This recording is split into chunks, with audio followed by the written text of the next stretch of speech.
नमस्कार, लोकनिर्माण news live चॅनलमध्ये मी नेत्रा कासार आपणा सर्वांचं स्वागत करत आहे। पाहूया आजची सविस्तर बातमी।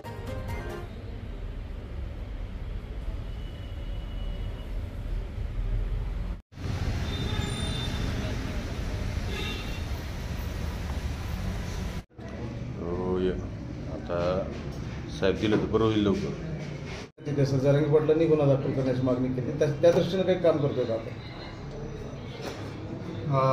भविष्यात सर्टिफिकेट प्राप्त झाल्यास त्याप्रमाणे कायदेशीर कारवाई करण्यात येईल। सूरज चव्हाण आले असा बनाव करताय असं म्हणता येते।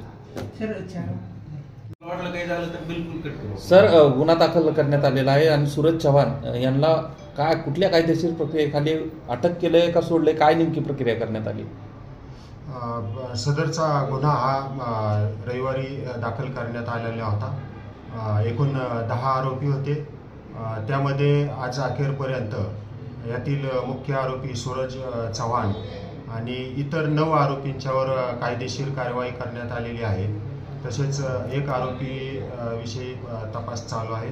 तसेच सदर आरोपीविरुद्ध यापुढेही BNSS 126 प्रमाणे कारवाई करणार आहोत। सर, किती जण ताब्यात घेतले, आता किती जणांना हे केले? आता आज अखेर एकूण 9 जणांच्या विरुद्ध कायदेशीर कारवाई करण्यात आलेली आहे। बरं, सूरज चव्हाणला रात्री किती वाजता ताब्यात घेण्यात आलं आणि किती वाजता सोडलं? सूरज चव्हाण रात्री 4:30 वाजता पोलीस स्टेशनला हजर झालेला आहे। सकाळी किती वाजता गेले?